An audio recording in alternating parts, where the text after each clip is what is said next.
And today's program proudly brought to you by race partner Tas Ports. Welcome to Day 4 coverage of the Rolex Sydney Hobart Yacht Race.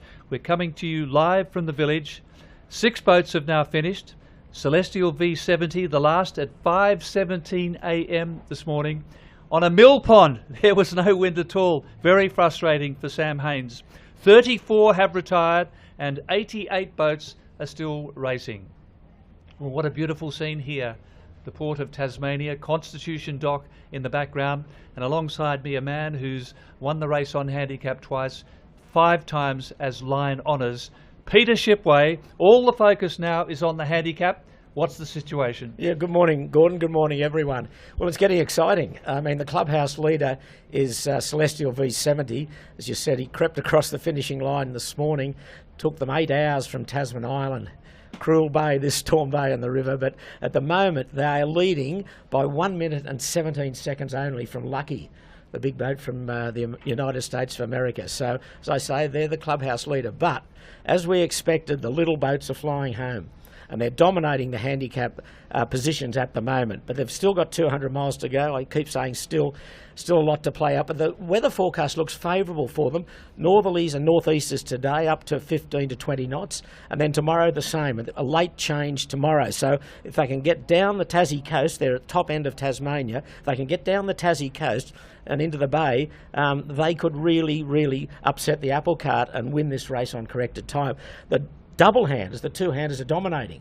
We've got Borderline, Andy Offord from New South Wales, he's leading. Min River, Jung Lin, she's second. The only double-hander that's the apple, the bad apple in the cart or the apple in the cart is Love and War. She's third at the moment. Toucan, another double-hander, is fourth. Crux fifth. Blue Planet sixth. And Leon seventh. Hypnotic eighth. All double-handers except Love and War. So it's the little boats are flying home. They're 200 miles to go. They're running in a good northerly, doing about 8 to 9 knots. So if they can get in, Borderline at the moment has got to finish by 6 o'clock tomorrow night to beat Celestial V70. It's possible, absolutely possible, given the forecast. All right, Pete. Well, yes, we had that fabulous scene on the Do It yesterday with Masterlock Comanche taking the line honours victory. But as you say, the challenges are now on for the Tattersall Cup. Can someone displace Sam Haynes, Celestial V70, who was the defending champion, as the overall winner? And one boat that's certainly in contention at the moment is the Kiwi entry. Remember, there were 16 international entries, and Callisto, we have a report from Callisto earlier this morning, just north of Tasman Island. Good morning from the rail. Callisto 52. We are about 20 miles away from the organ pipes and making good time. It's a beautiful morning out here, and the wind has let off a bit, but we had a great night. Upper teens wind and boat speed throughout the whole evening, and the crew is well, and we can see Tasman Island clearly ahead of us in the morning sun, and excited to get into Storm Bay and up the Derwent. We'll see you all soon. How soon, Peter? Well, that's the question. Not too soon. Unfortunately for Callisto, they've basically stopped. They're round Tasman, 36 miles to go, but only doing 3.5 knots. So No Limit should be the next boat to finish. David Goats's 60-footer. They're in 7th position, but they've got 26 miles to go. They're west of Cape Rao, but only doing 2.5 knots. So, and behind us, you might be able to see there's little or no wind in the river, waiting for the sea breeze to kick in, which probably won't be till much later, probably after midday sometime. But very little breeze here. You can just see the flag there on Palm Beach 11, just fluttering, if at all. So it's going to be a slow progress for these middle-sized boats like Callisto and No Limit to get home. Aragon is the next boat. She's got 50 miles to go, but she's doing 11 knots. She's outside Storm Bay, but once you get to Storm Bay, you really stub your toe. So Callisto has to finish by 2:50 this afternoon to beat Sam Haynes' Celestial V70. The breeze is swinging round to the east according to the Weather Bureau, so that will certainly see sheets sprung and maybe keep hopes alive for Callisto. But Peter, let's go back to the magnificent finish in the evening here on the Derwent River in Hobart.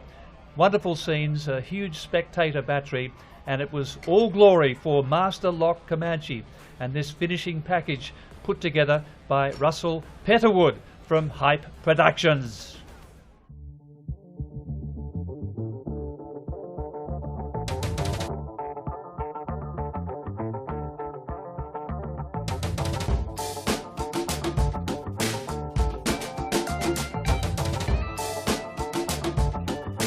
That's the finishing line right here, just behind our commentary position.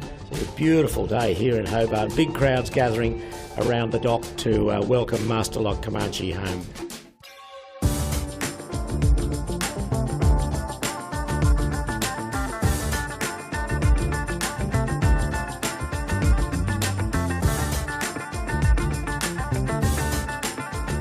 Spectator craft gathering as she comes close to the finishing line.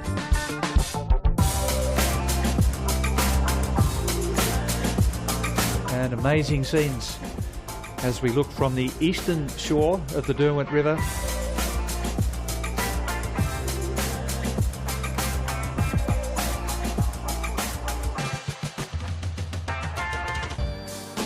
It's tough, it's difficult, it's challenging, and that's the attraction for sailors.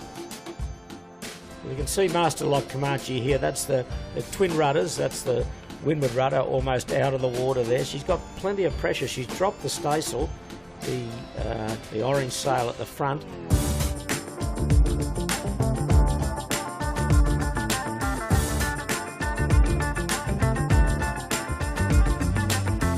Just a cloudless sky here in Hobart, glistening conditions, a massive spectator following. I'm going, they've jibed already on Master Lock Comanche. Okay, they've completed the jibe. Amazing scenes here on the Derwent River. The crowd at Kings Pier getting very excited. You can see the finishing line only a matter of metres now. You can see the yellow finishing buoy just off the bow. She really hasn't messed around. One jibe and they're in. Here she comes, bow down in full pressure. There's the finishing buoy off Castro Esplanade. Leave that to starboard. A moment to savour for Master Lock Comanche. This boat takes its 5th Lion Honours victory. Magnificent performance by James Mayo and Matt Allen.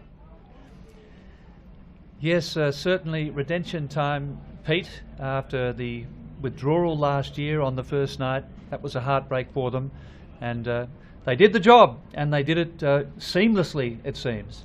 Yeah, they're under pressure yesterday morning, that is for sure. And let's really congratulate all the top boats, you know, Master Lock Comanche, Law Connect, a very valiant second. They had a lot of problems with ripped mainsail, instruments went out, broken main sheets, and they were only 47 minutes behind Master Lock Comanche, but they were the benchmark. We always thought that they probably would be the favourite, but they had to keep the boat together. Master Lock Comanche did a fantastic job, and I think James Mayo congratulated the crew. He said it's an outstanding crew, and they obviously proved that. But Law Connect, again, very valiant second. Christian Beck shouldn't be too disappointed. Hopefully they'll be back. What happens to Law Comanche now, we probably don't know, because it was a chartered boat, whether they'll renew the charter and come back and try and do it again. And Scallywag, they did a very, very good job also. Dave Witt, he was in front early yesterday morning, and boy, there were some supporters down here for Scallywag, but they finished third, and then Lucky about 20 minutes behind Scallywag, and then Palm Beach 11, she was a couple of hours adrift of Master Lock Comanche. But considering what Palm Beach 11 have been through, with all the modifications and all the changes, they only got the boat in the water less than a week before the race. That was a pretty impressive performance by Mark Richards and his crew also. Yes, well, let's get back to Master Lock Comanche, and it's all down to the navigator in a race like the Rolex Sydney Hobart. Let's hear from the CYCA TV reporter, Vito Ferromans. You're the navigator on board. What does your role actually look like? Yeah, so modern navigation, there's a lot that goes on. Obviously, there's the fundamentals of making sure you don't hit Australia when you're racing down south. But on top of that, I'd say 80 to 90% of my role is focused on analysing weather. So we have quite sophisticated weather models we download. We have the predicted performance of the boat. So we run that against the weather models to try and produce what's called routing and routing guidance. and we use that to try and formulate a strategy on how to get as quickly as we can to Hobart. In rougher conditions, we definitely have to protect the boat, so we need to throttle back. In other parts of the race, when we know there's a critical moment in terms of weather, like a very particular wind shift that we need to sail for, we'll start to put the foot down and go a little bit faster. And then there's the added layer of trying to sail against our competition as well. It didn't quite pan out as we expected, but I'd say the Tassie coast was probably the sort of defining moment of the race. Definitely went in there thinking we'd come out a little bit further ahead. It was a full match race for a couple of hours, but then the breeze built enough that the boat really started to pull away from the other two Supermaxis.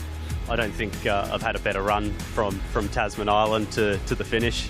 As we know from the past, that can be a very, very tricky section of the race where sometimes it's completely out of your hands, but this time it delivered for us.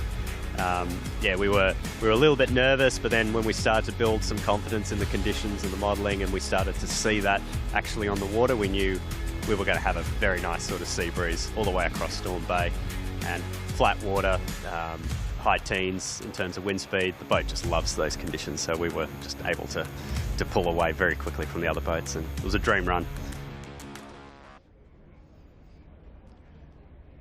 And Peter, there is the Kings Pier Marina. At the top right, we have Constitution Dock. You'll see a little bridge. That's actually opened when we can't fit all of the boats on Kings Pier, but they're the finishes so far, and let's count them. On the left-hand side, we have, looks like Scallywag, SHK right, Scallywag, and then we have Lucky behind her, and then just in the middle, bottom, on the left-hand side, there is Law Connect, and take us through those other finishes. That's with the red flag flying, that's Palm Beach 11, and that looks like Celestial V70 next to Law Connect, bottom right, and then right at the back, facing the other way, right angles to all the other boats, is the overall line honours winner, Master Lock Comanche, in her prime place, as she came to yesterday and received the plaudits of the crowd, and she's right behind us here on the dock. Yes, and just over my left shoulder, that is SHK Scallywag, and no one on board at the moment. I think they're having a sleep. But David Witt, what a hero, into third place. Peter, I was up very early this morning. I couldn't sleep, and I managed to take a photograph. When I walked past your door, it was very early. I knocked on your door. I could hear you snoring, and so I let you sleep. But this was at 5:17 this morning, and Sam Haynes on Celestial V70 had been jammed on the river. What actually happened here for them in that frustrating time? Well, they ran out of wind. Yeah. I was very nervous when you walked past my door and took a photograph. I wondered what you're going to, well, we're going to throw up. But anyway, all's good so far. But yeah, look, the river 9 times out of 10 closes down, and you've got to wait for the sea breeze to fill in around midday, and that's what happened.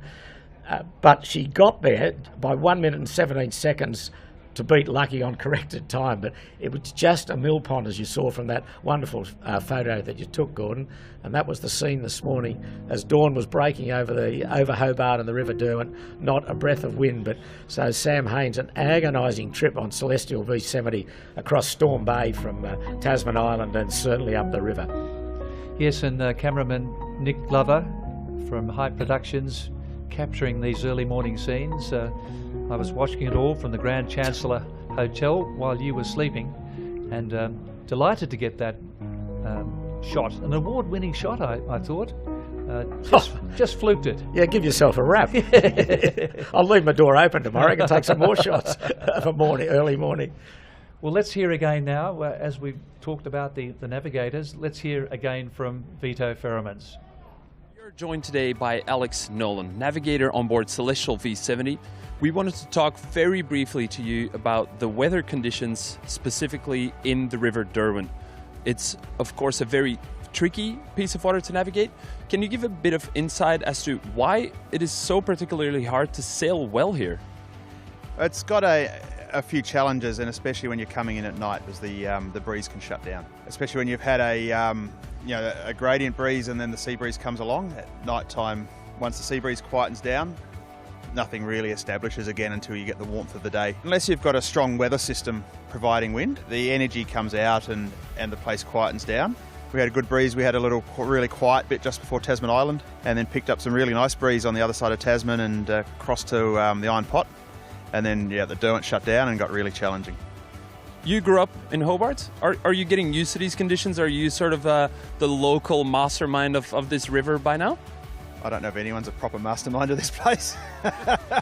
When you're approaching the finish line, the boat's not really moving anymore and you're kind of waiting for wind. What does that feel like? This morning, with the time limit we had to win our division, it was excruciating. We're parked right on the line for, it felt like a week, but it was probably about 10 minutes, 5 minutes, I don't know. And it was incredibly painful. I think we were leading or in first place of IRC overall for most of the race. We moved up and down a few times, but on the whole we were leading a lot of it, and then coming in closer to Tasman and the Derwent as we slowed down, all the smaller boats coming fast down the coast moving up the standings. So really we've just got to watch the conditions and find out whether they stay in front of us. It's beautiful pictures, and we've just noticed that Law Connect, Peter, is about to head back to Sydney. They'll have the delivery crew. Last year Chris Nicholson took his sons on board, but it's a different crew altogether. So Law Connect is making an early exit in the background. Let's go to Evie Hazeldine. That's right, Gordon. We've just seen Law Connect exit the pen. We now only have 5 of 6 boats who have crossed the line for this year's Sydney Hobart. It's a bright, hot summer's day down here in Hobart. There's plenty of spectators who have come out to see the big boats in Kings Pier, and what a day it is. I mean, unfortunately not great wind for No Limit and Callisto, who are trying to make their way up the River Derwent. But it is a sight for families of Hobart to come down and see, to enjoy the race village, get up close and personal with boats. Here I'm with Celestial V70 Commodore Sam Haynes boat that got in very early this morning, about 5:30 a.m. as they drifted up the River Derwent. So hopefully we'll see a little bit more breeze later into this afternoon or tomorrow to bring the rest of the fleet in so that they can be welcomed home by Hobart crowds. Well done, Evie. Opportunity for us now, Peter Shipway, to start looking at some of the smaller boats that are still out there battling the elements, and we thought we might look at Pulpito, which is the entry from New Caledonia. It's a Sydney 38. There are 7 Sydney 38s competing. Lisa Callaghan, who's on Mondo, the president of the Manly Yacht Club, she's hoping there will be 10 next year. But how are they going at the moment on Pulpito from New Caledonia? Well, these shots were earlier, of course, but at the moment they're running quite swiftly, doing 7 knots. They're 37 miles southeast of Flinders Island, so they're well across Bass Strait. They've got 214 miles to go. They're 48th on line honours, and on handicap they're presently placed 33rd. But in the Sydney 38 division, they are in 4th place. But this was much rougher earlier, probably 24, 36 hours ago. You can see they've got a trysail up there by the look of it, I think, which means that the mainsail's down and the storm mainsail is up. It's hard to see. No, I think that's a full mainsail. But there's plenty of rattle and rolling there in those breezes as the fleet experienced and led to so many retirements. Pete, I'll get you to look up Wayuna as well. Hilary Arthur from the Royal Perth Yacht Club. This is her 4th race.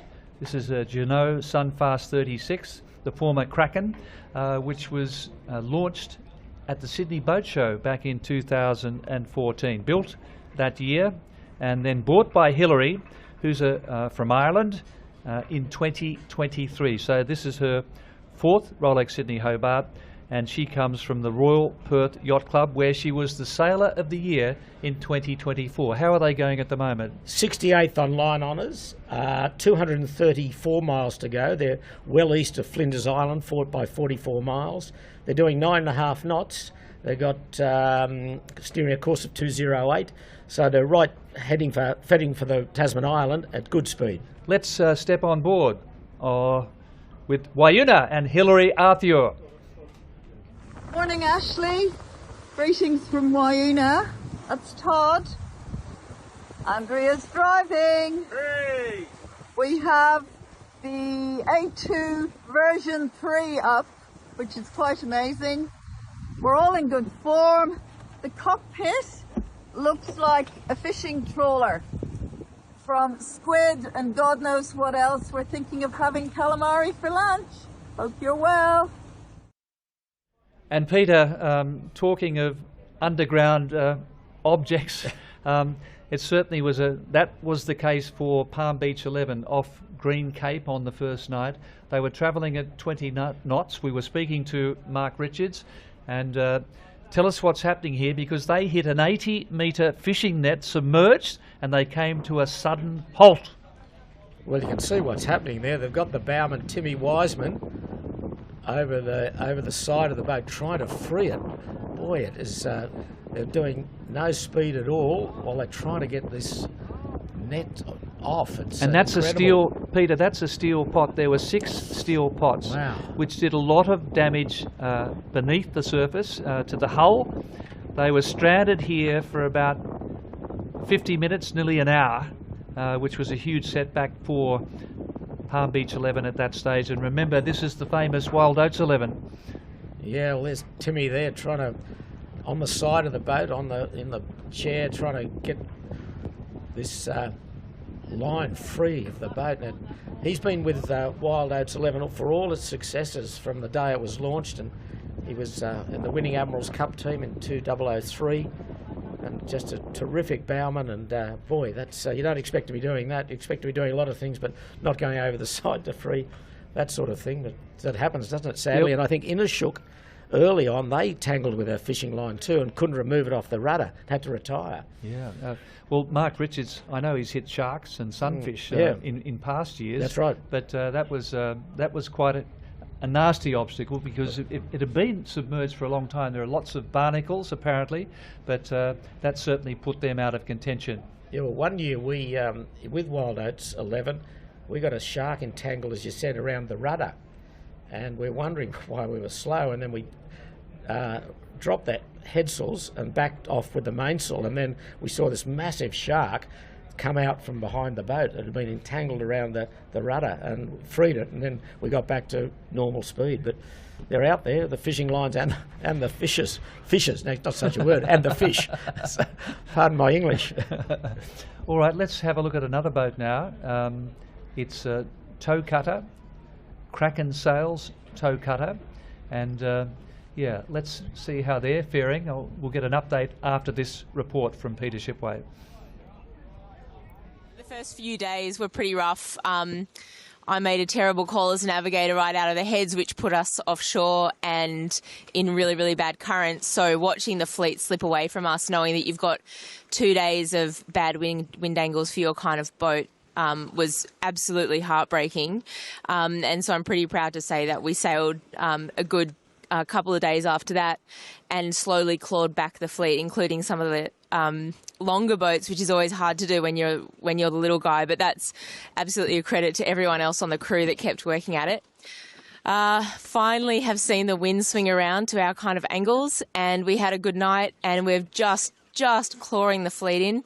Unfortunately, it's a little bit lighter than we'd like, so we can't get up on the plane and really boogie, but we just have to keep in there and hope that as we come further south to the Tasman Island kind of area, that the wind comes in and we can claw back some of the time lost to our competitors and have a good finish in our division and on handicap. So, yeah, that's it from us. We're drier somewhat.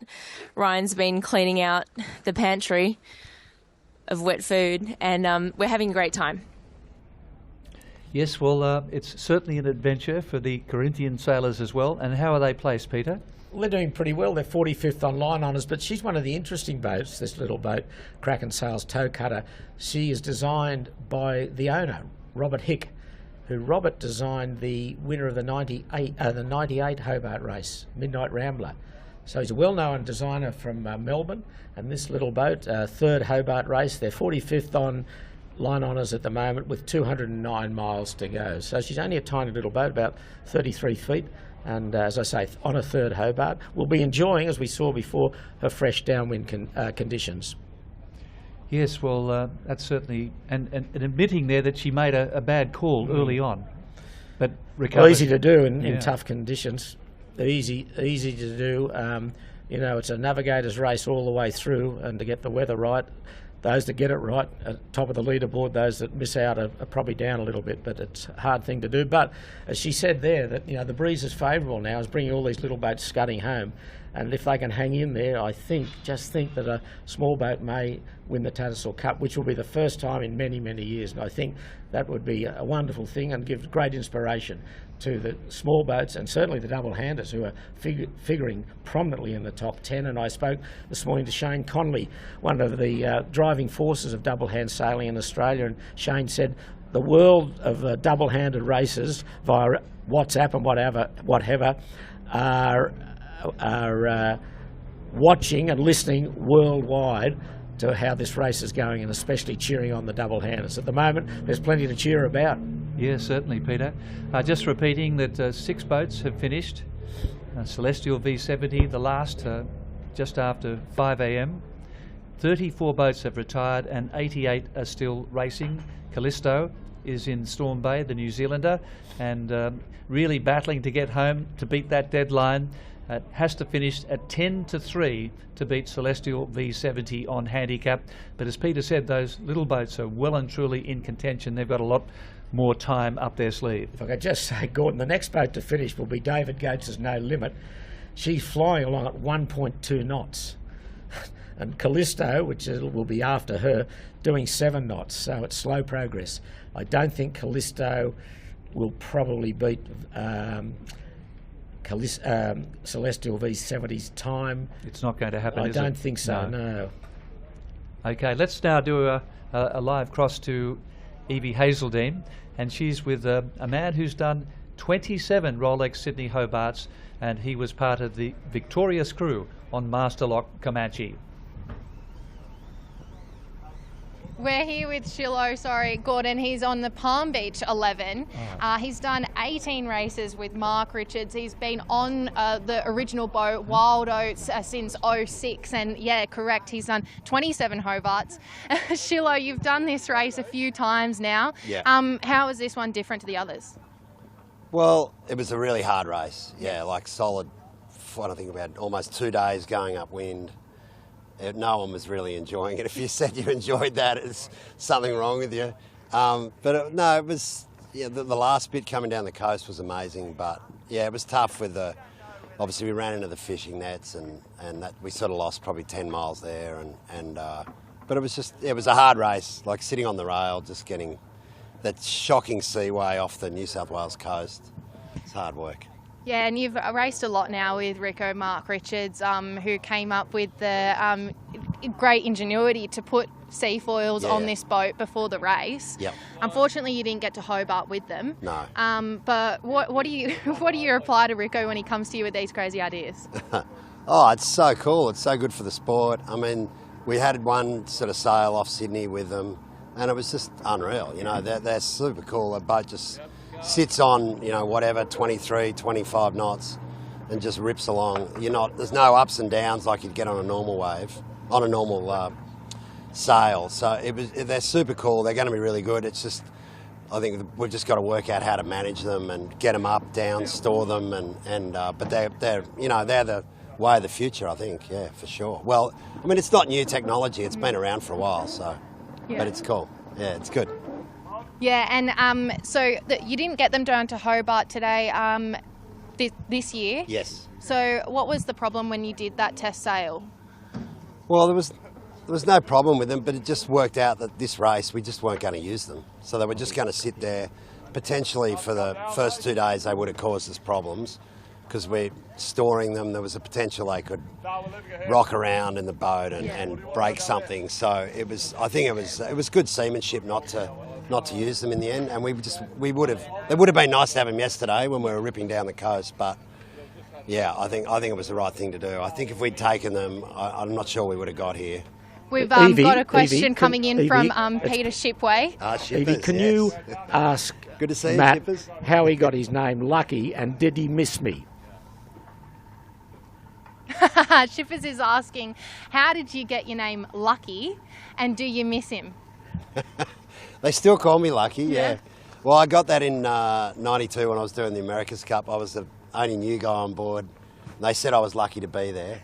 I always reckon they were lucky to have me, but anyway, no, it's good. It's a good nickname. I hated it at first, but I like it now.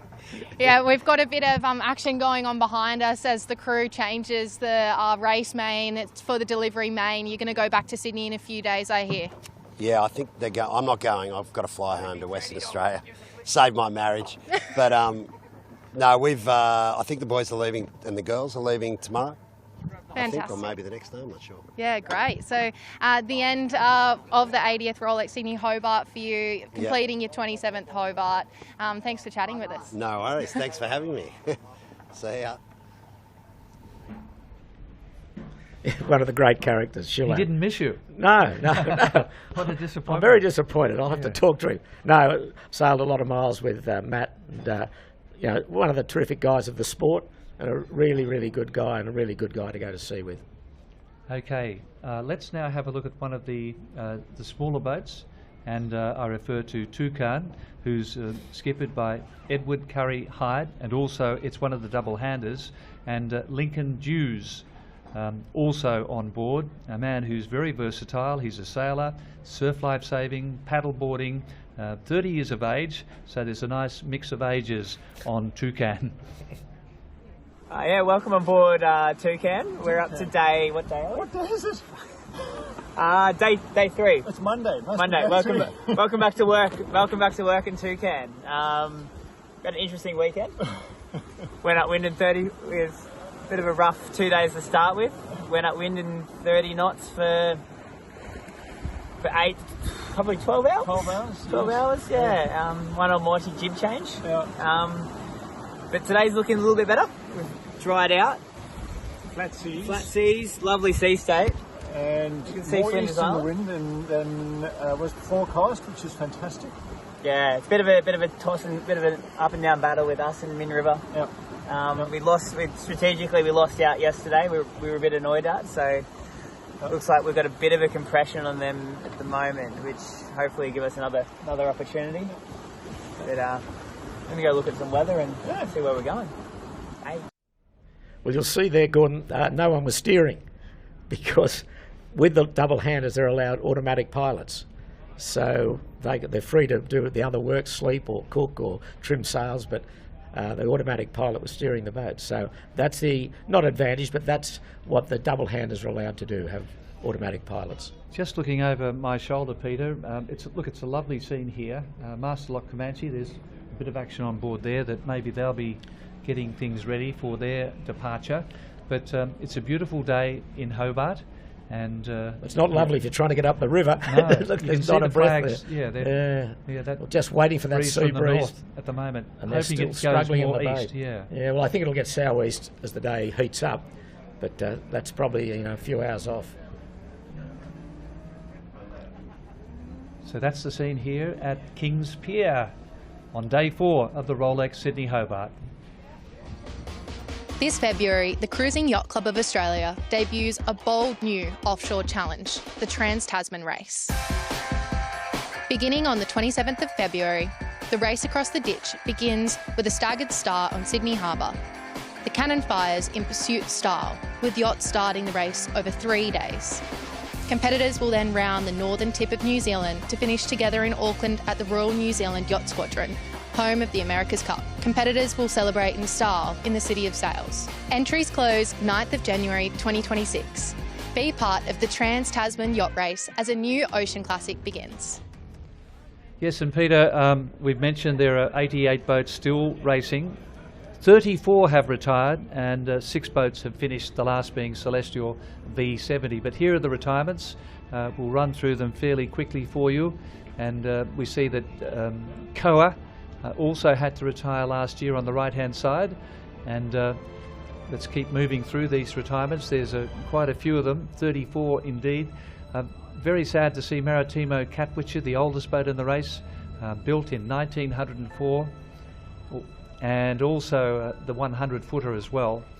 And Silver Fern had some seasickness, as did Troubadour. It would have been a problem on a lot of the boats in that first 36 hours, which were just so brutal. And URM Group there on the right-hand side, probably one of the main favourites for the overall handicap prize. They were doing very well on line honours as well, and they were forced out for the second year in a row. As we move through, and also clearly rigging problems and some minor crew injuries, seeing out the 34 retired.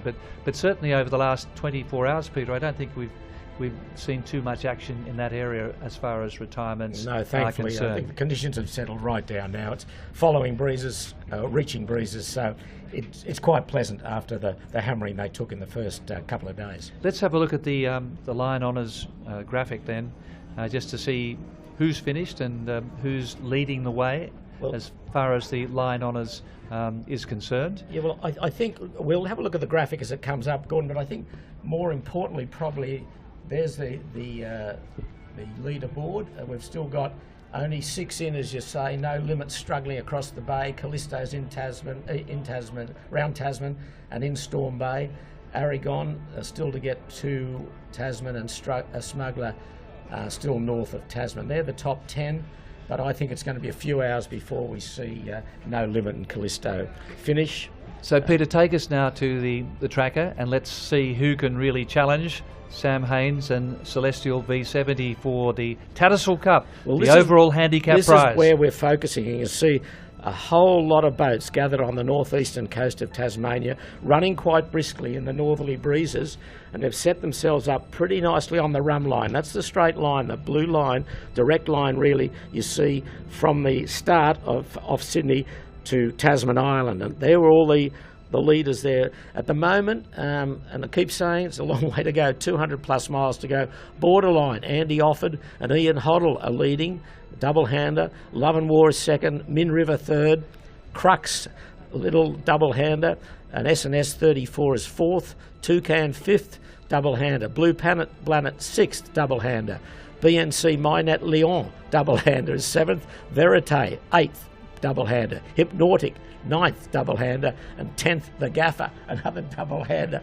So they're really throwing the gauntlet down, these double-handers, and could they for the first time make history and become the first double-handers ever to win the race outright? And it hasn't been going for many years, but there's a big chance, and I still think probably a boat that has to finish by 4:30 tomorrow, BNC Mynet Lyon, 193 to go, a big chance I think at this stage. She's a bit further ahead than the other boats. She's got a bit higher rating, but she's been pushed pretty hard by the crew from New Caledonia. And there she is, Michelle Quinton, the windsurfer champion, Olympian. And this boat has been second in the race before, and maybe she'll go one better this year. So Peter, maybe we can go back to the Derwent River and Callisto. I'm not going to let you off lightly on this, because Callisto still to the finishing line has 33 miles to go, and she can finish before 2:50. So that's 4 hours away. She's got 33 miles to go. If she picks up some of that sea breeze you talk about, you're still not giving her any opportunity of snatching the handicap prize. Well, the speed has picked up now. She's doing 9.5 knots, so it's going to be close, but ahead of her by about 7 miles between Rowell and the Iron Pot. We've got No Limit, just in terrible trouble. She's doing 0.6 of a knot. So that's probably what Callisto's going to run into. No Limit is 6 miles west of the Rowell, and Callisto is three miles east of the Rowell. And you can see No Limit zigzagging, trying to get any breeze, but that Rowell is the big cliffs there, the organ pipes. The wind really plays tricks. Either there's plenty or there's none at the moment. It looks as though there's none, although Callisto's got good breeze between the Rowell and Tasman. But how do you go? No one really knows where to go. Do you go in to keep the breeze? Do you go out to get the breeze? it's a tricky place. At least they can watch No Limit Well, and true. see where That they're is going true. and try and pick the breeze. But at the moment I'm looking at the computer, and the estimated elapsed time is just before 1 o'clock for Callisto, but that's got to take into account the tricky conditions in Storm Bay and the Derwent. So don't take your eyes off Callisto and don't take your eyes off the weather. That's my moral to my story, Peter Shipway. Well, you know, Callisto, they're an ace crew, you know, a terrific crew that James Murray has assembled. And if anyone can get the boat home, it will be them. Dean Barker on board, the New Zealand America's Cup winner. Stu Ballantyne won on Alive a couple of years ago. Justin Ferris, Ian Moore, the navigator. It's a star-studded crew. Mal Parker's on board. They'll be pushing, obviously, it's silly to say they'll be pushing hard. Everybody's pushing hard. But all of New Zealand will be watching as well. Yeah, it was a long time. Including Peter Montgomery. Oh, he'd be salivating in New Zealand, salivating over there. But there's still the little boats, I think, just fingers crossed they might get home. Okay, and fingers crossed that Love and War can pull it out of the hat. Wouldn't that be amazing for a fourth handicap victory? Long way to go. Long way to go, but that's the scene here in the Race Village on day 4 of the 80th edition of the Rolex Sydney Hobart Yacht Race. I believe the World, that famous cruise ship, will be coming in on the 30th. That's a ship that Gina Reinhardt, Australia's richest lady, has a penthouse on the World, so we'll see the World on the 30th.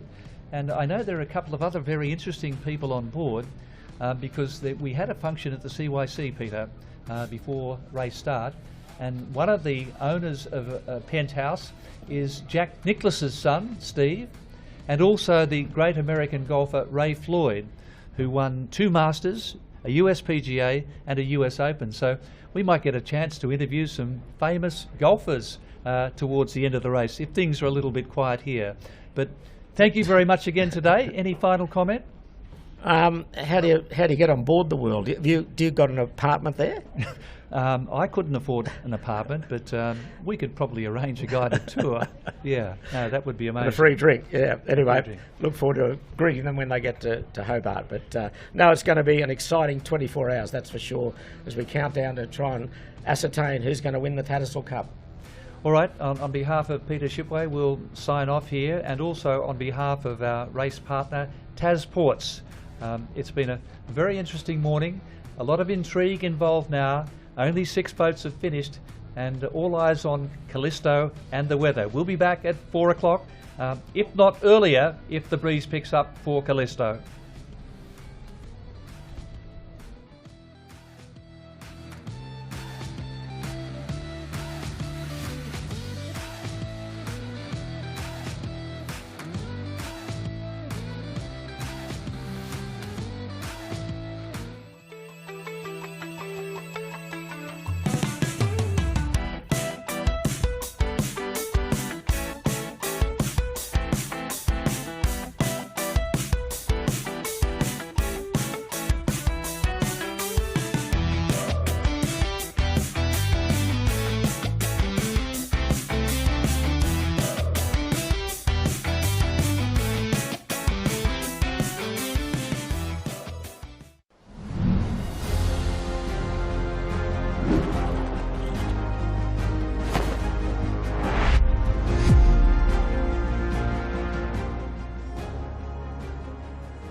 This has been a Hype production.